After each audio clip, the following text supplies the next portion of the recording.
నమస్కారం NI news కి స్వాగతం. హెడ్లైన్స్ చూద్దాం.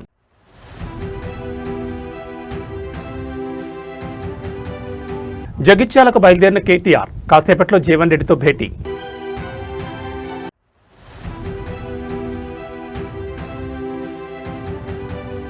మూడు రాష్ట్రాల్లో మొదలైన ఎన్నికల సమరం. పోలింగ్ కేంద్రాల వద్ద బార్లు తీరిన ఓటర్లు.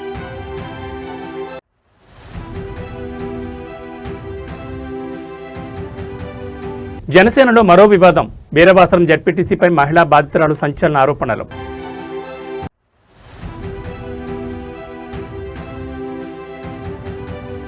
నేడు వనపర్తిలో హరీష్ సభ. గొల్లపల్లి పోరుబాటులో బీఆర్ఎస్ భారీ బహిరంగ సభ.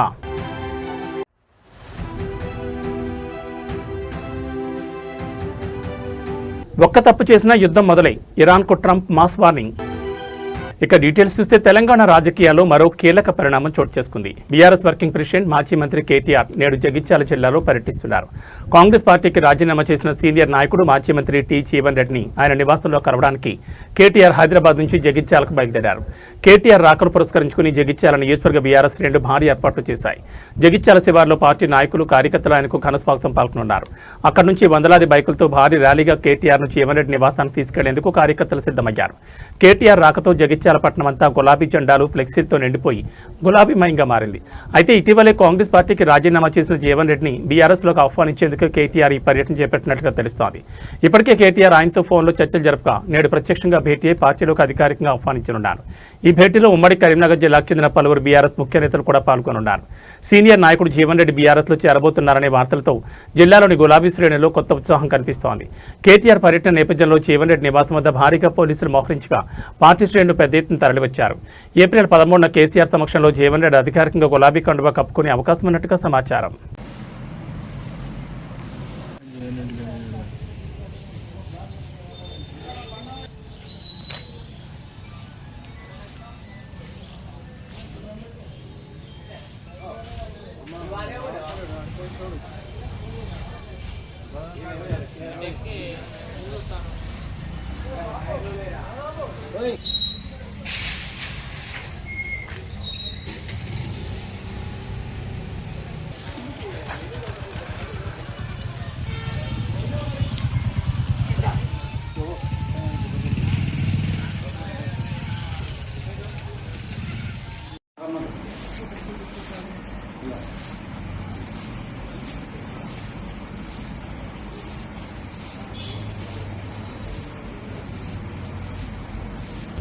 అది మన కేజీఆర్ గారు వస్తున్న ఫార్ములా మనం ఇన్వైట్ చేయడానికి పార్టీ కర్ణాటకం తీసుకోవాలి.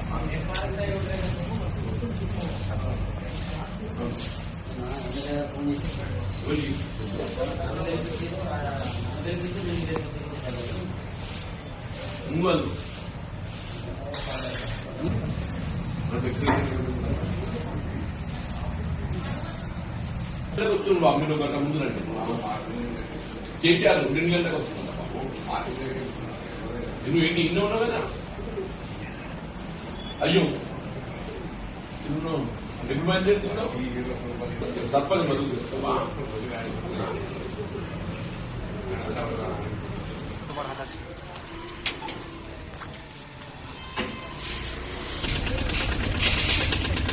అస్సాం, కేరళ, పుదుచ్చేరిలో సరిగ్గా ఉదయం 7 గంటలకు అసెంబ్లీ ఎన్నికల పోలింగ్ అత్యంత కట్టుదిట్టమైన భద్రత మధ్య ప్రారంభమైంది. మొత్తం 296 అసెంబ్లీ స్థానాలకు ఓటింగ్ ప్రక్రియ కొనసాగుతోంది. దాదాపు 5.3 కోట్ల మంది ఓటర్లు తమ ఓటు హక్కును వినియోగించుకోనున్నారు. మరోవైపు అస్సాం, కేరళ, పుదుచ్చేరి ప్రజలు, ముఖ్యంగా యువత, మహిళలు రికార్డు స్థాయిలో ఓటింగ్లో పాల్గొన్నారని ప్రధానమంత్రి నరేంద్ర మోడీ ఎక్స్ వేదికగా కోరారు. డ్రోన్ల నిఘా, వెబ్ కాస్టింగ్ భారీగా కేంద్ర బలగాలను మోహరించారు. పుదుచ్చేరిలో అక్రమ నగదు, మద్యం స్వాధీనం చేసుకున్నట్లు అధికారులు తెలిపారు. ఈ ఎన్నికల ఫలితాలు తమిళనాడు, పశ్చిమ బెంగాల్ ఫలితాలతో పాటు మే 4న విడుదలవుతాయి. అస్సాంలో బీజేపీ నేతృత్వంలోని ఎన్డీఏ వరుసగా 3వ విజయం సాధించాలని చూస్తుండగా గౌరవ్ గొగోయ్ నేతృత్వంలోని కాంగ్రెస్ కూటమి గట్టి పోటీనిస్తోంది. ఇక్కడ 126 సీట్లకు గాను 722 మంది అభ్యర్థులు బరిలో ఉన్నారు. ఇక కేరళలో ముఖ్యమంత్రి పినరయి విజయన్ నేతృత్వంలోని ఎల్డీఎఫ్ హ్యాట్రిక్ విజయంపై కన్నయ్యగా ప్రతిపక్ష కాంగ్రెస్ కూటమి యూడీఎఫ్ ప్రభుత్వ వ్యతిరేకతపై ఆశలు పెట్టుకుంది. బీజేపీ కూడా ఇక్కడ తన ఉనికిని చాటుకోవాలని ప్రయత్నిస్తోంది. పుదుచ్చేరిలో ఎన్డీఏ, కాంగ్రెస్, డీఎంకే కూటమిల మధ్య ప్రధాన పోటీ ఉంది. అయితే నటుడు విజయ్ నేతృత్వంలోని తమిళ వెట్రికళగం పార్టీ పోటీలో ఉండడం వల్ల ఫలితాలు ఎలా ఉంటాయన్నది ఆసక్తికరంగా మారింది. అస్సాంలో నకిలీ పత్రాల చుట్టూ బీజేపీ, కాంగ్రెస్ మధ్య మాటల యుద్ధం కొనసాగుతోంది. కేరళలోని పాలక్కాడ్లో బీజేపీ అభ్యర్థి శోభా సురేంద్రన్ డబ్బులు పంచుతున్నారంటూ కాంగ్రెస్ ఆరోపణలు చేయగా ఆమె వాటిని ఖండించారు. Not be a bystander, not be a spectator, be an active participant. By voting today, please exercise your franchise. It is your duty as well as it is your fundamental right. Does any chance for hung assembly in Kerala, sir? I think there is a very strong chance that both the CPM and the Congress will not get a mandate, and therefore there is a very, very strong likelihood that the BJP and the NDA will play a decisive role, that the people of Kerala will give them a decisive role in Kerala's politics going forward. അവരുടെ എല്ലാം ഓർമ്മയിലുള്ളതാണ്. എന്നാൽ എത്രമാത്രം പ്രതിബദ്ധതയോടെ അത്തരം പദ്ധതികൾ മുന്നോട്ട് കൊണ്ടുപോകാൻ LDF സർക്കാർ തയ്യാറായി എന്നത് അവരുടെ അനുഭവത്തിലുള്ളതുമാണ്. ഇത് താരതമ്യപ്പെടുത്തുമ്പോൾ ഈ കാലം, ഈ 10 വർഷം നാടിന്റെ വിവിധ മേഖലകളിലുണ്ടായ రైల్వే కోడూరు ఎమ్మెల్యే అరవ శ్రీధర్ వ్యవహారం మరొక ముందే జనసేన పార్టీ ప్రతిష్టకు భంగం కలిగేలా మరో నేత తీరు హాట్ టాపిక్గా మారింది. పశ్చిమ గోదావరి జిల్లా వీరవాసరం జడ్పీటీసీ జనసేన నాయకుడు జయప్రకాష్ నాయుడు తనను తీవ్రంగా మోసం చేశారంటూ ఓ మహిళా బాధితురాలు మీడియా ముందుకొచ్చారు. ఆయన వల్ల తాను ఎదుర్కొన్న చేదు అనుభవాన్ని వివరిస్తూ సోషల్ మీడియాలో ఆమె విడుదల చేసిన వీడియో ఇప్పుడు రాష్ట్ర వ్యాప్తంగా కలకలం రేపుతోంది. బాధిత మహిళ తన ఆవేదనను వ్యక్తం చేస్తూ జయప్రకాష్ నాయుడు తనను ఆర్థికంగా, శారీరకంగా వాడుకున్నారని ఆరోపించారు. నవ్వించి అన్ని రకాలుగా తనను ఉపయోగించుకుని తీరా ఇప్పుడు తనను నట్టేట ముంచారని ఆమె కన్నీరు పెట్టుకున్నారు. కేవలం తన అవసరాల కోసమే తనను వినియోగించుకున్నారని ఆమె తీవ్రంగా ఆక్షేపించారు. జడ్పీటీసీ జయప్రకాష్ నాయుడు తనను ఆర్థికంగా చిన్నాభిన్నం చేయడమే కాకుండా ప్రస్తుతం శారీరకంగా, మానసికంగా తీవ్ర ఇబ్బందులు గురిచేస్తున్నాడని బాధితురాలు వాపోయింది. తనను వేధిస్తున్నారని, తనకు న్యాయం చేయాలని ఆమె కోరుతున్నారు. వీడియోలో ఆమె కన్నీరు మున్నీరుగా విలపిస్తున్న దృశ్యాలు స్థానికంగా చర్చనీయాంశమయ్యాయి. జనసేన పార్టీలో కీలకంగా ఉన్న ఓ ప్రజాప్రతినిధిపై ఇలాంటి తీవ్రమైన ఆరోపణలు రావడం పశ్చిమ గోదావరి జిల్లా రాజకీయాల్లో కాక పుట్టిస్తోంది. బాధితురాలు మీడియా ముందుకు వచ్చిన తరుణంలో ఈ వ్యవహారంపై పార్టీ అధినాయకత్వం ఎలా స్పందిస్తుందనేది ఆసక్తికరంగా మారింది. ప్రస్తుతం బాధిత మహిళ వీడియో సోషల్ మీడియాలో తెగ వైరల్ అవుతోంది. నా పేరు మద్దాల విజయలక్ష్మి అండి. నేను దేవరం గుంటూరు శివాలయంలో ఉంటాను. నాకు పవన్ కళ్యాణ్ గారు పార్టీ మీద ఆయన చాలా అభిమానం ఉంది. ఆయన ప్రతి దాంట్లో నేను పాల్గొనేదాన్ని. ఇంకా జనసేన ఆఫీసు దేవాలయంలో ఉందని తెలిసి ప్రతి కార్యక్రమానికి నేను వెళ్ళేదానండి. వెళ్ళిన తర్వాత అక్కడ గోనా జయప్రకాష్ నాయుడు అనే ఇంకా నాకు కొంచెం పరిచయం ఏర్పడిన తర్వాత ఇంకా అలా నన్ను లవ్ చేస్తాను, పెళ్లి చేసుకుంటాను, అంటే ఇష్టం అని చెప్పి నేను చేసుకోలేనండి, మీకు నాకు సెట్ అవ్వదని చెప్పి మా ఇంటికి వెళ్ళిపోతే ఇంకా నాకు ఫోన్లు చేయడం, ఆఫీస్కి రమ్మడం అవన్నీ జరిగితే వెళ్ళానండి. ఆఫీస్కి వెళ్ళిన తర్వాత ఇలా మీకు నాకు సెట్ అవ్వదు, నాకు పెళ్ళి అయిపోయిందని విడాకులు కూడా అయిపోయింది, నేను ఆల్రెడీ భర్త దగ్గర టార్చర్ చూసి వచ్చేసాను, ఇంకా నాకు దగ్గర అవసరం లేదండి, నాకు పెళ్ళి అయిపోయింది, నన్ను కూడా నా భార్య వదిలేసింది, నేను ఒంటరిగా ఉంటాను, నేను నిన్ను బాగా చూసుకుంటానని చెప్పి నన్ను తీసుకెళ్ళి ఇలా ఆఫీస్లో కలిసి ఉండడం అని చెప్పి పెళ్లి చేసుకుంటానని చెప్పి ఇలా 2 సంవత్సరాల నుంచి జర్నీ చేయడం నాకు జరిగిన తర్వాత ఇంకా నేను ఇల్లు కొనుక్కోవాలనుకుంటున్నాను. అలాగే ఇలా మా అమ్మగారికి హార్ట్ ప్రాబ్లం ఉందంటే నేను తీసుకెళ్ళి కార్యకర్తలతో ఎవరికన్నా మాట్లాడి నేను చేపిస్తాను, మీ అమ్మగారి గురించి నువ్వు టెన్షన్ తీసుకోవాలంటే సరే అండి తీసుకోవాలని చెప్పేసిన తర్వాత ఇంకా ఇల్లు కొనుక్కుందాం అనుకుంటున్నాను, నీ దగ్గర డబ్బులు ఎంత ఉన్నాయని నన్ను అడిగాడండి. అడిగితే నేను నా దగ్గర 10 లక్షలు ఉన్నాయి, బంగారం కూడా ఉన్నదని చెప్పిన తర్వాత బంగారం అయ్యి 10 లక్షలు తీసుకొచ్చి నాకు ఇప్పి నాకు కొంచెం పర్సనల్లీ ఉంది, అది తీసుకున్న తర్వాత లోన్ వస్తుంది, నాకు లోన్ వచ్చిన తర్వాత నేనే ఇల్లు కొంటాను, నీకు పెళ్లి చేసుకుంటాం కదా అని చెప్తే నేను తీసుకెళ్ళి అన్ని హ్యాండ్ క్యాష్ బంగారం హ్యాండే ఇచ్చాను. ఇచ్చిన తర్వాత ఇంకా ఆయన తాగడం, నన్ను కొట్టడం, ఇంకా అలా కొంచెం ఇష్టం లేనట్టు బిహేవ్ చేయడం అని చెప్పి నాకు కొంచెం ఇలా పుట్టేసిన తర్వాత హాస్పిటల్కి తీసుకెళ్ళి అన్నీ నన్ను ట్రీట్మెంట్ చూపించడం అని చెప్పి మళ్ళీ ఏదో తాగాను కదా కొట్టాను సారీ అని చెప్పేసి మళ్ళీ నార్మల్ అయిపోయాడు. తర్వాత మళ్ళీ ఇంకా మధ్యలో గంజాయి స్వీట్ అని ఒకటి చేసి నాకు పెట్టేవాడు. నాకు పెట్టినాక అందరికి ఇచ్చేవాడు, గంజాయి స్వీట్ చేసి అందరికి ఇచ్చి తెమ్మని చెప్పేవాడు. కేంద్ర పథకం వికసిత్ భారత్ పేరుతో బీఆర్ఎస్ పార్టీకి చెందిన జనగాం ఎమ్మెల్యే పల్లా రాజేశ్వరరెడ్డి సైబర్ నేరగాళ్ల ఉచ్చులో పడ్డం రాష్ట్ర వ్యాప్తంగా చర్చనీయాంశమైంది. స్వయంగా ఒక ప్రజాప్రతినిధి, అది కూడా ప్రభుత్వ ఉన్నతాధికారి పేరుతో సైబర్ నేరగాళ్లు బురుడి కొట్టించారు. జనగాం ఎమ్మెల్యే పల్లా రాజేశ్వరరెడ్డికి ఒక గుర్తు తెలియని వ్యక్తి ఫోన్ చేసి తనను తాను Telangana finance department additional secretary అనంతరామరెడ్డిగా పరిచయం చేసుకున్నాడు. ప్రభుత్వ యంత్రాంగంలో కీలక పదవిలో ఉన్న వ్యక్తిగా నమ్మించడంతో ఎమ్మెల్యే సదరు వ్యక్తి మాటలు విశ్వసించారు. కేంద్ర ప్రభుత్వానికి చెందిన వికసిత్ భారత్ పథకం కింద ఒక్కొక్కరికి 10 లక్షల వరకు రుణాలు ఇస్తామని నిందితులు నమ్మించాడు. నియోజకవర్గంలో 40 మంది అర్హులైన లబ్ధిదారుల జాబితాను పంపాలని, దరఖాస్తుకి ఈ రోజే చివరి రోజని ఎమ్మెల్యేపై ఒత్తిడి పెంచాడు. ఒక్కో దరఖాస్తు ప్రాసెసింగ్ ఫీజు కింద 2500 చొప్పున మొత్తం 40 మందికి కలిపి 1 లక్ష తక్షణమే ఫోన్పే చేయాలని కోరాడు. ప్రజలకు మేలు జరుగుతుందనే ఉద్దేశంతో ఎమ్మెల్యే గంట వ్యవధిలోనే ఆ ₹1,00,000 నిందితులు చెప్పిన నెంబర్కు బదిలీ చేశారు. డబ్బులు పంపిన తర్వాత సదరు వ్యక్తి నుంచి ఎలాంటి స్పందన రాలేదు. దీంతో అనుమానం వచ్చి ఆరాతీగా అది నకిలీ కాల్ అని తెలియడంతో ఎమ్మెల్యే జూబ్లీహిల్స్ పోలీసులను ఆశ్రయించారు. ఫిర్యాదు మేరకు పోలీసులు సైబర్ నిందితులపై పలు సెక్షన్ల కింద కేసు నమోదు చేసుకుని దర్యాప్తు చేపట్టారు. ఉన్నతాధికారుల పేర్లతో ఫోన్ కాల్స్ వచ్చినప్పుడు వెంటనే నగదు బదిలీ చేయకుండా సంబంధిత శాఖల ద్వారా క్రాస్ చెక్ చేసుకోవాలని పోలీసులు సూచించారు. ఏ ప్రభుత్వ పథకానికి కూడా వ్యక్తిగత ఫోన్పే నెంబర్లకు డబ్బులు పంపాలని అధికారులు కోరరని అన్నారు. చెల్లింపులు ఎప్పుడు అధికారిక పోర్టల్స్ లేదా చలానాల ద్వారానే జరుగుతాయని తెలిపారు. ఇలాంటి అనుమానాస్పద కాల్స్ వస్తే వెంటనే 1930 నెంబర్ కాల్ చేసి సైబర్ క్రైమ్ పోలీసులకు ఫిర్యాదు చేయాలని సూచించారు. కొంతమంది రాజకీయంగా కేసీఆర్ గారు పెట్టిన భిక్షతో ఎన్నికైన వాళ్ళు పిచ్చి కూతలు కారు కూతలు వస్తున్నారు. స్టేషన్ గన్పూర్ నియోజకవర్గం జనగాం నియోజకవర్గం జనగాం జిల్లాలో ఉన్నది. జనగామ జిల్లా మొదటి నుంచి కూడా ఉద్యమాలకు ఊతంగా ఉన్నది. ఉద్యమాల్లో పాల్గొన్న వాళ్ళని ఎక్కువగా గెలిపించింది. దురదృష్టవశాత్తు నమ్మబలికి కేసీఆర్ పక్కన బీఆర్ఎస్ పక్కన చేరితే కడియం శ్రీహరిని ఆ నాయకులు ప్రజలు కలిపి గెలిపించింది. ఇవాళ ఊసర వెళ్లి సిగ్గుపడేటట్లు రాజకీయం అధికారం ఎటుంటే అటువైపే పొద్దుతిరుగుడు పువ్వులా తిరుగుతూ ఉంటాడు. ఆ పొద్దుతిరుగుడు పువ్వు ఆ ఊసర వెళ్లి నిన్న కేసీఆర్ గారి మీద, కేసీఆర్ గారి కుటుంబం మీద, కేటీఆర్ గారి మీద, కవిత గారి మీద ఇష్టం వచ్చినట్లు అవాకులు చివాకులు వెళ్ళిండ్రు. నీకు సిగ్గు శరం ఉంటే ఏ ప్రజలైతే, ఏ గులాబీ జెండా అయితే, ఏ యొక్క కేసీఆర్ నాయకత్వంలో నువ్వు గెలిచినవో రాజీనామా చేసి మాట్లాడు. నీవు ఎమ్మెల్యేగా ఉండే కంటే ముందు ఎమ్మెల్సీగా 2 సార్లు అవకాశం ఇచ్చింది కేసీఆరే కదా. నీ బిడ్డకు ఎంపీ టికెట్ ఇస్తే పైసలతో సహా తీసుకుపోయి ఇలా మోసం చేసింది నువ్వే కదా. నీకు డిప్యూటీ సీఎం ఇస్తే మొత్తం కూడా నీ యొక్క కుటుంబాన్ని పెంచి పోషించుకున్నావు తప్ప నీతులు చెప్తూ గోతుల్లో వినవు. నీలాంటి వాళ్లకు ఎన్నిక బరాబరిగా వస్తుంది. ప్రజలు నిన్ను ఏ విధంగా మోసం చేసినావో అంత లోపు పాత్ర పెట్టడం కూడా ఖాయం.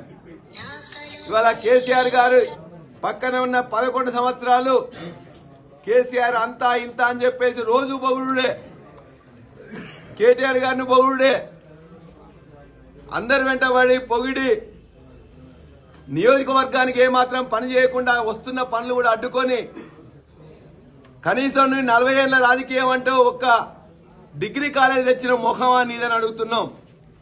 మేము తీసుకొచ్చినాం కన్పూర్కి డిగ్రీ కాలేజ్, మేము తీసుకొచ్చినాం రిజర్వాయర్లు, మేము తీసుకొచ్చినాం. వనపర్తి నియోజకవర్గంలోని రేవల్లి మండలంలో ఉద్రిక్తత నెలకొంది. గొల్లపల్లి రిజర్వాయర్ నిర్మాణానికి వ్యతిరేకంగా గత 100 రోజులుగా రైతులు చేస్తున్న నిరాహార దీక్షలకు మద్దతుగా మాజీ మంత్రి బీఆర్ఎస్ నేత తన్నీర్ హరీష్ రావు నేడు వనపర్తిలో భారీ బహిరంగ సభ నిర్వహించనున్నారు.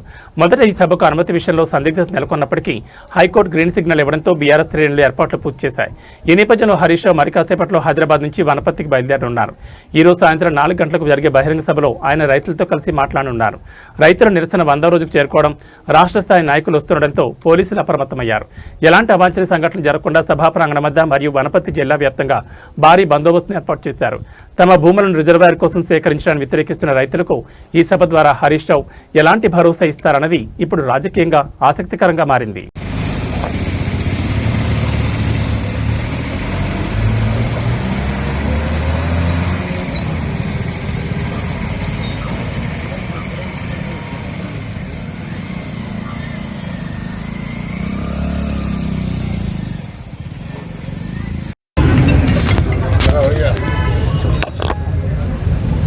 మిత్రులందరికీ నమస్కారం. ఈరోజు దొడ్డి కొమరయ్య గారి జయంతి సందర్భంగా మరి మా మహబూబ్ నగర్ కుర్మల ఆధ్వర్యంలో ఈ జయంతి ఉత్సవాల్లో పాల్గొనడం చాలా సంతోషంగా ఉంది. రాష్ట్ర వ్యాప్తంగా కుర్మ ప్రజలకు, రాష్ట్ర ప్రజలందరికీ కూడా దొడ్డి కొమరయ్య గారి జయంతి సందర్భంగా శుభాకాంక్షలు తెలియజేస్తా ఉన్నాను. ముఖ్యంగా దొడ్డి కొమరయ్య గారి జయంతి వర్ధంతిని అధికారికంగా జరిపినటువంటి ఘనత కేసీఆర్ గారిది, బీఆర్ఎస్ ప్రభుత్వాన్ని. ఉమ్మడి రాష్ట్రంలో ఆనాటి పాలకులు ఎవరు కూడా పట్టించుకోలేదు. ఆనాడు మా తలసాని శ్రీనివాస్ యాదవ్ గారు, మా శ్రీనివాస్ గౌడ్ అన్న గారు ఆనాడు కేసీఆర్ గారితో మాట్లాడి దొడ్డి కొమరయ్య జయంతిని, వర్ధంతిని అధికారికంగా జరపాలని చెప్పి మరి నిర్ణయం తీసుకున్నటువంటి ప్రభుత్వం ఆనాటి బీఆర్ఎస్ ప్రభుత్వం. మరి అదేవిధంగా ఆనాడు దొడ్డి కొమరయ్య గారు భూమి కోసం, భుక్తి కోసం మరి పేదల పక్షాన పోరాడి ప్రాణత్యాగం చేసినటువంటి వ్యక్తి. ఆయన పేదల కోసం పోరాడిండు, వీరోచితంగా పోరాడి చరిత్ర పుటల్లో నిలిచిపోయినాడు. ఉమ్మడి వరంగల్ జిల్లాలోని మరి జనగామ ప్రాంతంలో పెద్ద పోరాటానికి శ్రీకారం చుట్టినటువంటి వ్యక్తి దొడ్డి కొమరయ్య గారు. ఆయన ఎప్పుడు మరి పోరాటానికి, త్యాగానికి ప్రతీకగా మరి దొడ్డి కొమరయ్య గారు చరిత్ర పుటల్లో నిలిచిపోయినటువంటి వ్యక్తి. మరి ఈనాడు కాంగ్రెస్ పార్టీ అధికారంలోకి వచ్చిన తర్వాత బీసీలను, ముఖ్యంగా మా గొల్ల కుర్మలను చిన్నచూపు చూస్తూ ఉంది. మాటలేమో చాలా చెప్పారు. మేము అధికారంలోకి వస్తే 100 రోజుల్లోనే 2వ విడత గొర్రెల పంపిణీ చేస్తాము, నగదు బదిలీ చేస్తాము, బ్యాంకులో 2 లక్షల రూపాయలు మీకే వేస్తాము అని చెప్పిండ్రు. మరి 100 రోజులు కాదు, 900 రోజులైనా కూడా ఒక్కలకు గొర్రె పిల్లలు ఇచ్చింది లేదు, బ్యాంకులో డబ్బులు వేసింది లేదు, ఇచ్చిన మాట నిలుపుకున్నది లేదు. ఇంకా బాధ కలిగేది ఏంటంటే 2.5 ఏళ్ళైంది కాంగ్రెస్ గవర్నమెంట్ వచ్చి. గొల్ల కుర్మల సహకార కార్పొరేషన్ ఒకటి ఏర్పాటు చేసినారు. బడ్జెట్లో 100 కోట్ల రూపాయలు పెట్టినారు. కానీ 2.5 ఏళ్లలో 100 పైసలు కూడా విడుదల చేయలేదు.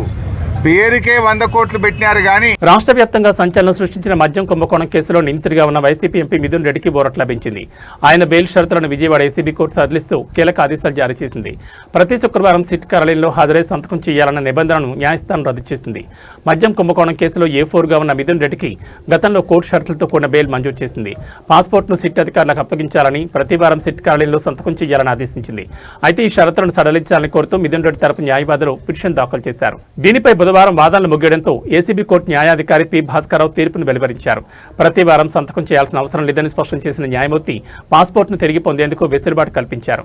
1 లక్ష డిపాజిట్ చేసి సిట్ అధికారుల వద్ద ఉన్న తన పాస్పోర్ట్ను తిరిగి తీసుకోవచ్చని తన తీర్పులో పేర్కొన్నారు. ఈ తాజా ఆదేశాలతో మిథున్ రెడ్డికి బెయిల్ నిబంధనల విషయంలో ఉపశమనం లభించినట్లయింది. మదనపల్లి పట్టణంలో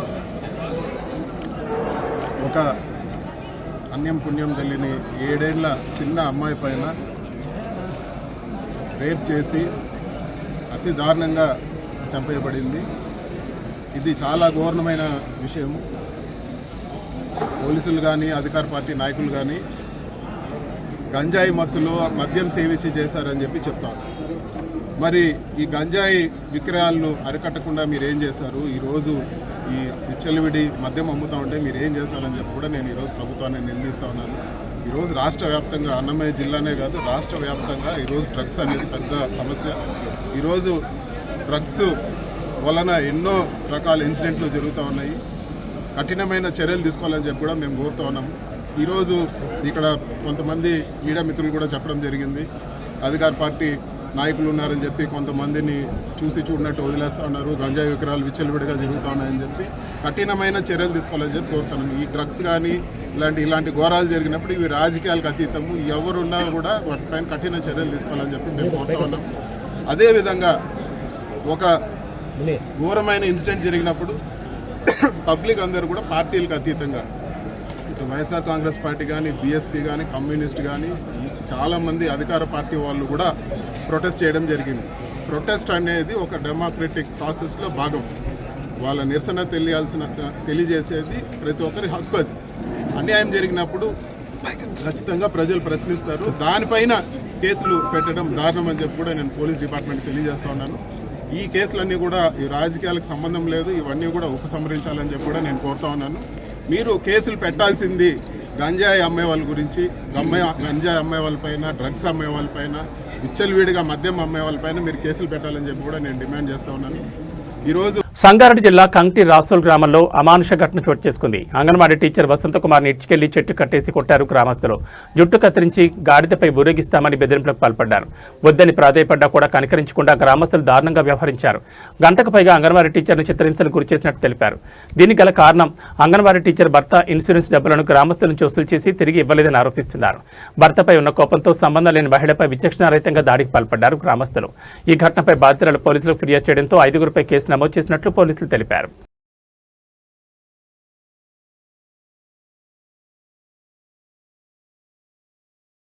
తాడేపల్లిలోని వైసీపీ అధినేత జగన్ నివాసం వద్ద మావిగన్ ఫ్లెక్సీ వెలిసింది. మచిలీపట్నం, విజయవాడ, గుంటూరు కార్డాన్ రాజధానిగా అభివృద్ధి చేయాలన్న జగన్ ప్రతిపాదనకు మద్దతుగా ఈ ఫ్లెక్సీని ఏర్పాటు చేశారు. ఈ ఫ్లెక్సీపై ఆసక్తికర నినాదాలను పొందుపరిచారు. ముఖ్యంగా జగన్ 2.0 మావిగన్ 2029 అనే నినాదం ద్వారా వచ్చే ఎన్నికల నాటికి మావిగన్ ప్రతిపాదనను పార్టీ ప్రధాన ఎజెండాగా తీసుకెళ్లబోతున్నట్లు సంకేతాలు ఇచ్చారు. యువతకు ఆదర్శం, సమాజానికి అండా మావిగన్ అంటూ హైలైట్ చేశారు. ఒక పార్టీ, ఒక జెండా, ఒక అజెండా అని రాసి ఉండడం ద్వారా రాజధాని విషయంలో వైసీపీ కేడర్ అంతా ఒకే మాటపై ఉందనే సందేశాన్ని పంపారు. రాజధాని అమరావతిపై కూటమి ప్రభుత్వం దృష్టి పెట్టిన తరుణంలో జగన్ నివాసం వద్ద ఈ ఫ్లెక్సీని ఏర్పాటు చేయడం ద్వారా అమరావతికి వైసీపీ పూర్తి వ్యతిరేకమనే సందేశాన్ని ప్రజల్లోకి బలంగా తీసుకెళ్లే ప్రయత్నం చేస్తున్నారు.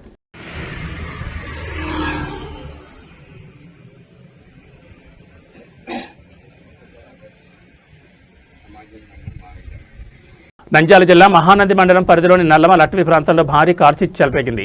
బుధవారం రాత్రి దయ్యాలతిప్ప, మోకాళ్లతిప్ప, మోటు వంటి అటవీ ప్రాంతాల్లోకి మంటలు చెలరేగాయి. మంటలు అదుపులోకి రాకుండా విస్తరిస్తూనే ఉన్నాయి. సమాచారం అందుకున్న అటవీశాఖ అధికారులు, సిబ్బంది హోటాహుటిన ఘటనా స్థలాన్ని చేరుకుని మంటలను అదుపులోకి తెచ్చేందుకు తీవ్రంగా శ్రమిస్తున్నారు. అయితే ప్రమాదం జరిగిన ప్రాంతం ఎత్తైన కొండలపై ఉండడం, కాలినట్టున వెళ్లేందుకు మార్గం కష్టతరంగా మారడంతో సహాయక చర్యలకు ఆటంకం కలుగుతోంది. వేసవి కాలం కావడంతో అడవిలో చెట్లు, ఆకులు పూర్తిగా ఎండిపోయి ఉండడం వల్ల మంటలు వేగంగా వ్యాప్తి చెందుతున్నాయి. కొందరు ఆగంతకులు ఉద్దేశపూర్వకంగా నిప్పు పెట్టి ఉంటారని స్థానికంగా అనుమానాలు వ్యక్తమవుతున్నాయి. ఈ కారుచిచ్చు కారణంగా నల్లమల అడవిలోని పులులు, చిరుతలు, జింకలు, అడవి పందులు వంటి వన్యప్రాణులు ప్రాణాలకు ముప్పు ఏర్పడింది. వీటితో పాటు ఎంతో విలువైన అరుదైన వనమూలికలు, అటవీ సంపద అగ్నికి ఆహుతవుతున్నాయి.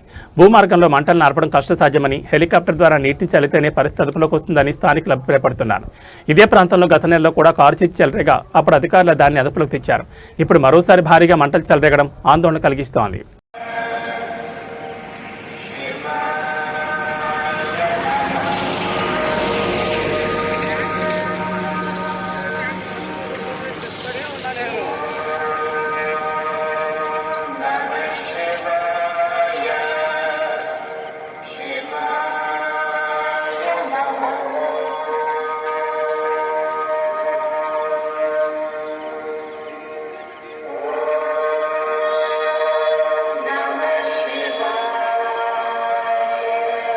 మేడ్చల్ జిల్లాలో భారీ అగ్ని ప్రమాదం సంభవించి స్థానికులను భయాందోళన గురిచేసింది. స్క్రాప్ గోదాంలో చెలరేగిన మంటలు సమీప ప్రాంతాలకు వ్యాపించడంతో పరిస్థితి ఉద్రిక్తంగా మారింది. దుండిగల్ పరిధిలోని బహదూర్పల్లి గ్రీన్ హిల్స్ ఖాళీలో ఉన్న డెకరేషన్ స్క్రాప్ గోదాంలో అకస్మాత్తుగా మంటలు చెలరేగాయి. మంటలు వేగంగా వ్యాపించడంతో పక్కనే ఉన్న అపార్ట్మెంట్లో పార్క్ చేసిన వాహనాలకు కూడా మంటలు అంటుకున్నాయి. ఈ అగ్ని ప్రమాదంతో కాలనీ మొత్తం దట్టమైన పొగతో కమ్ముకుపోయింది. ఎగసిపడుతున్న మంటలు, పొగ కారణంగా స్థానికులు భయాందోళనకు గురయ్యారు. సమాచారం అందుకున్న అగ్నిమాపక సిబ్బంది ఘటనా స్థలాన్ని చేరుకుని మంటలను అదుపు తెచ్చేందుకు ప్రయత్నిస్తున్నారు. మరోవైపు జీడిమెట్ల పారిశ్రామిక వాడలో కూడా భారీ అగ్ని ప్రమాదం చోటు చేసుకోగా ఫైర్ సిబ్బంది సమయానికి స్పందించి మంటలను అదుపులోకి తీసుకొచ్చారు. ఈ రెండు ఘటనలపై అధికారులు దర్యాప్తు చేపట్టి కారణాలు గుర్తించే ప్రయత్నం చేస్తున్నారు.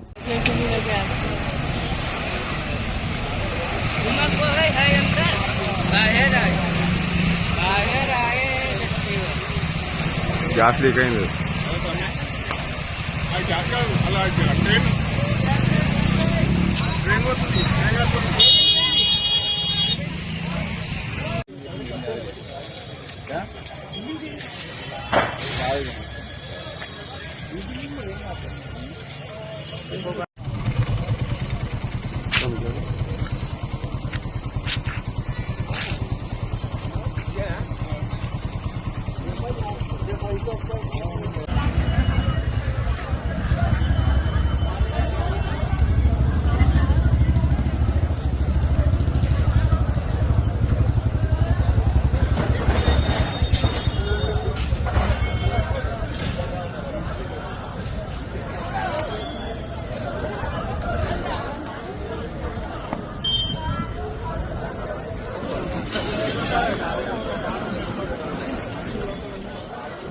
అమెరికా అధ్యక్షుడు డొనాల్డ్ ట్రంప్ ఇరాన్పై మరోసారి నిప్పులు చెరిగారు. 2 వారాల తాత్కాలిక యుద్ధ విరామం ప్రకటించిన కొద్ది గంటల్లోనే ఇరాన్ నిబంధనలను అతిక్రమిస్తే భయంకరమైన పరిణామాలుంటాయని హెచ్చరించారు. ఈ మేరకు ఆయన ట్రూత్ సోషల్లో అమెరికాకు చెందిన అన్ని నౌకలు, యుద్ధ విమానాలు, సైనిక బలగాలు అదనపు ఆయుధ సంపత్తో ఇరాన్ సరిహద్దుల్లోనే ఉంటాయి. హార్మోజ్ జలసంధిని తెరవకపోతే దాడులు తప్పవని అన్నారు. ఇప్పటికే బలహీనపడిన శత్రువును పూర్తిగా తుడిచిపెట్టడానికి అవసరమైన ప్రతిదీ మా దగ్గర సిద్ధంగా ఉంది. మేము అనుకున్న నిజమైన ఒప్పందం పూర్తిగా అమలయ్యే వరకు మా సైన్యం వెనక్కి రాదని పోస్ట్ చేశారు. ఒకవేళ ఏ కారణం చేతైనా ఒప్పందాన్ని ఉల్లంఘిస్తే అప్పుడు మళ్లీ అసలైన షూటింగ్ మొదలవుతుందని ట్రంప్ అన్నారు. అది ఇరాన్ ఇప్పటివరకు చూడని విధంగా అత్యంత శక్తివంతంగా భారీగా ఉంటుందని వార్నింగ్ ఇచ్చారు. ఇరాన్ దగ్గర అణు ఆయుధాలు ఉండకూడదని, అలాగే హోర్మోజ్ జలసంధిని ఖచ్చితంగా అందరి కోసం తెరిచి ఉంచాలని ట్రంప్ అన్నారు. ప్రస్తుతానికి మా గొప్ప సైన్యం ఆయుధాలు నింపుకుంటూ విశ్రాంతి తీసుకుంటుందని తెలిపారు. నిజానికి తమ సైన్యం నెక్స్ట్ విజయం కోసం ఎంతో ఆసక్తిగా ఎదురుచూస్తోందని డొనాల్డ్ ట్రంప్ సెటైర్లు వేశారు. We have a plan because of the power of our military where every bridge in Iran will be decimated by 12 o'clock tomorrow night, where every power plant in Iran will be out of business, burning, exploding, and never to be used again. I mean, complete demolition by 12 o'clock. And it'll happen over a period of 4 hours if we wanted to. We don't want that to happen. We may even get involved with helping them rebuild their nation. And you know what? If that's the case, the last thing we want to do is start with power plants, which are among the most expensive thing, and bridges. You saw the bridge went. We were very close to a deal. And then I got a call from Mr. Witkoff, Mr. Kushner, and JD saying, I think they're breaking the deal. I said, tell them that's okay. Don't worry about it. But tell them to look out their window and watch. And within 45 minutes, I gave the order to knock out the biggest bridge. I gave the order, knock out the biggest bridge in, I believe, the Middle East, but the biggest bridge in Iran. And within 10 minutes after I gave that order, that bridge was over. So do I want to do that? Iran America మధ్య 2 వారాల పాటు కాల్పుల విరమణ ఒప్పందం జరిగినప్పటికీ ప్రస్తుతం పశ్చిమాసియాలో పరిస్థితులు ఉద్రిక్తంగానే ఉన్నాయి. తాజా ఒప్పందం లెబనాన్కు వర్తించకపోవడంతో ఇజ్రాయెల్ జరిపిన భీకర దాడుల్లో 254 మంది చనిపోయారు. దీంతో ఈ వ్యవహారాన్ని ఇరాన్ ఛేదించుకోలేకపోతోంది. హోర్మోజ్ జలసంధిపై మళ్లీ కఠినాంక్షలు విధించింది. అయితే ఈ వ్యవహారంపై అమెరికా ఉపాధ్యక్షుడు జేడీ వాన్స్ స్పందించారు. కాల్పుల విరమణ ఒప్పందం లెబనాన్ కోసం కాదని, ఈ విషయంలో ఇరాన్ పొరబడుతోందని తెలిపారు. కాల్పుల విరమణ ఒప్పందం లెబనాన్కు వర్తిస్తుందనే దానికి అమెరికా అంగీకరించలేదని జేడీ వాన్స్ తేల్చెప్పారు. అయితే ఈ ఒప్పందంలో లెబనాన్ కూడా ఉందని టెహ్రాన్ ప్రతినిధులు భావించారని, అయితే వాస్తవానికి అమెరికా దానికి అంగీకరించలేదన్నారు. ఇది ఒక సహేతుకమైన అపార్థం వల్ల జరిగిందని అనుకుంటున్నారని బుడాపెస్ట్లో విలేకరులతో జేడీ వాన్స్ అన్నారు. అయితే మధ్యవర్తిగా ఉన్న పాకిస్తాన్ వ్యాఖ్యలు అందుకు భిన్నంగా ఉన్నాయి. కాల్పుల విరమణ ఒప్పందంలో లెబనాన్ కూడా ఉందని ప్రధానమంత్రి షహబాజ్ షరీఫ్ వ్యాఖ్యానించారు. జేడీ వాన్స్, షరీఫ్ వ్యాఖ్యలు పొంతం లేకుండా ఉన్నాయి. ఇదిలా ఉంటే ఇరాన్తో శాంతి చర్చల ఒప్పందానికి జేడీ వాన్స్ నాయకత్వం వహించనున్నారు. తొలి విడత చర్చలు ఏప్రిల్ 11న ఇస్లామాబాద్లో జరగనున్నాయి. ఇందుకోసం జేడీ వాన్స్ బృందాన్ని ట్రంప్ పాకిస్తాన్ పంపిస్తున్నారు. అయితే తాజాగా లెబనాన్పై ఇజ్రాయెల్ దాడులు చేస్తున్న నేపథ్యంలో శాంతి చర్చలు ఎలా ముందుకు సాగుతాయనే దానిపై సర్వత్రా ఉత్కంఠ నెలకొంది. The ball is in the Iranians' court. Now, I think the president has talked about this. One thing I will say is that the Iranians were not the fastest negotiators before the war started, and they are certainly not the fastest negotiators now. So we recognize there's some delay sometimes in transmitting messages from one person to another, but we feel confident that we can get a response, whether it's positive or negative. We're going to get a response from the Iranians by 8 o'clock tonight. I hope they make the right response, because what we really want is we want a world where oil and gas is flowing freely, where people can afford to heat their homes and cool their homes, where people can afford to transport themselves to work. మధ్యప్రాచ్యంలో ఉద్రిక్తతలు మరోసారి బగ్గుమన్నాయి. Pakistan మధ్యవర్తిత్వంతో America, Iran మధ్య 2 వారాల కాల్పుల విరమణ ఒప్పందం కుదిరిన కొన్ని గంటల్లోని Israel లెబనాన్పై భీకర వైమానిక దాడులు దిగింది. ఈ దాడుల్లో 250 మందికి పైగా మరణించగా 1100 మందికి పైగా గాయపడ్డారు. ఈ పరిణామంతో కాల్పుల విరమణ ఒప్పందం భవిష్యత్తుపై నీళ్లు కమ్ముకున్నాయి. అమెరికా అధ్యక్షుడు డొనాల్డ్ ట్రంప్, ఇరాన్ విదేశాంగ మంత్రి అబ్బాస్ అరాక్చీ కాల్పుల విరమణను ప్రకటించారు. హార్మోజ్ జలసంధి ద్వారా నౌకల రాకపోకలకు అనుమతించేందుకు ఇరాన్ అంగీకరించింది. అయితే ఈ ఒప్పందం ప్రకటించిన వెంటనే ఇజ్రాయెల్ లెబనాన్లోని బీరూట్, బెకాలోయ్ సహా హిజ్బుల్లా స్థావరాలు లక్ష్యంగా విరుచుకుపడింది. అమెరికాతో కుదిరిన ఒప్పందం తమకు హిజ్బుల్లాకు మధ్య జరుగుతున్న పోరాటానికి వర్తించదని ఇజ్రాయెల్ ప్రధాని బెంజమిన్ నెతన్యాహు స్పష్టం చేశారు. అధ్యక్షుడు ట్రంప్ కూడా లెబనాన్లో జరుగుతున్నది ఒక ప్రత్యేక ఘర్షణ అని వ్యాఖ్యానించారు. ఈ దాడులను ఐక్యరాజ్యసమితి తీవ్రంగా ఖండించింది. ఒప్పందం కుదిరిన గంటల వ్యవధిలోనే ఇంతటి మారణహోమం జరగడం నమ్మశక్యంగా లేదని యుఎన్ మానవ హక్కుల చీఫ్ వోల్కర్ టర్క్ ఆవేదన వ్యక్తం చేశారు. ఇజ్రాయెల్ దాడులకు ప్రతీకారంగా ఉత్తర ఇజ్రాయెల్పై రాకెట్లతో దాడి చేసినట్లు హిజ్బుల్లా ప్రకటించింది. ఇజ్రాయెల్, అమెరికా దురాక్రమణ ఆగే వరకు తమ ప్రతిదాడులు కొనసాగుతాయని హిజ్బుల్లా హెచ్చరించింది. ఈ పరిణామాల నేపథ్యంలో ఏప్రిల్ 10న ఇస్లామాబాద్లో జరగాల్సిన తదుపరి చర్చలు అత్యంత కీలకంగా మారాయి. కాల్పుల విరమణ వార్తతో $95 దిగువకు పడిపోయిన బ్రెంట్ క్రూడ్ ఆయిల్ ధర లెబనాన్ దాడులతో మళ్లీ $97 పెరిగింది.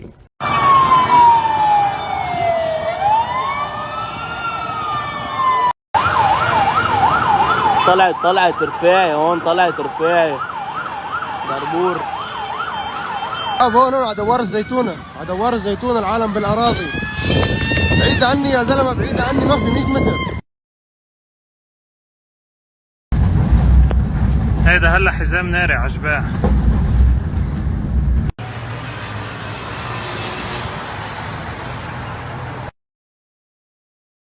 ضربوا الهانس فوق الهانس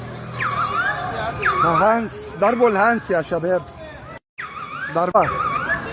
నిన్న భారీగా పెరిగిన బంగారం వెండి ధరలు నేడు ఆల్మోస్ట్ అంతే రీతిలో తగ్గాయి. ఇవాళ 24 క్యారెట్ల బంగారం 10 గ్రాముల ధర $2,340 తగ్గి $151,480కి పడిపోయింది. 22 క్యారెట్ల బంగారం 10 గ్రాముల ధర $2,150 తగ్గి $138,850 వద్ద కొనసాగుతోంది. మరోవైపు కిలో వెండి ధర 5,000 తగ్గి $2,60,000 వద్ద స్థిరపడింది. లైవ్ ట్రేడింగ్ బట్టి ధరలో మార్పులు ఉండొచ్చు. పెళ్లిళ్లు, శుభకార్యాలకు ముహూర్తాలు ఇబ్బడిముడిగా ఉన్న సమయంలో బంగారం వెండి ధరలు ఇలా పెరుగుతూ తగ్గుతూ ఊగిసలాడుతుండటంతో ఎప్పుడు కొనాలో ఎప్పుడు ఆగాలో తెలియక కొనుగోలుదారులు అయోమయానికి గురవుతున్నారు. దీనికి కారణం ఏంటి? నిన్న 24 క్యారెట్ల బంగారం 22 క్యారెట్ల బంగారం ధరలు ఏకంగా $3,500 పైగా పెరిగింది. ధరలు పెరగడంతో ఇన్వెస్టర్లు ప్రాఫిట్స్ తీసుకున్నారు. దీంతో నేడు బంగారం ధర తగ్గిందని నిపుణులు చెప్తున్నారు. బంగారంపై పెట్టుబడి పెరిగితే ధరలు పెరుగుతుందని, లాభాలు తీసుకుంటే ధర తగ్గుతుందని చెప్తున్నారు. అంతేకాదు డాలర్ బలపడినా బలహీనపడినా బంగారం వెండి ధరలో ఒక్కసారిగా మార్పులు చోటు చేసుకుంటాయి. మరోవైపు ట్రంప్ ఇరాన్పై యుద్ధం విషయంలో రోజుకో నిర్ణయం తీసుకుంటున్నారు. సీజ్ ఫైర్ను మరో 2 వారాలకు పెంచిన ట్రంప్ ఈరోజు మళ్లీ మాస్ వార్నింగ్ ఇచ్చారు. ఇరాన్ ఒక తప్పు చేసినా మళ్లీ యుద్ధం మొదలవుతుందని హెచ్చరించారు. ట్రంప్ చేసే వ్యాఖ్యలతో ఇన్వెస్టర్లలో గందరగోళం నెలకొంది. నష్టాలు ఎక్కడ ముంచేస్తాయోనన్న ఆందోళన వారిని ప్రాఫిట్స్ వైపు మళ్లిస్తోంది. ప్రస్తుతానికైతే పశ్చిమాసియా యుద్ధంపైనే బంగారం వెండి ధరలు ఆధారపడి ఉన్నాయి.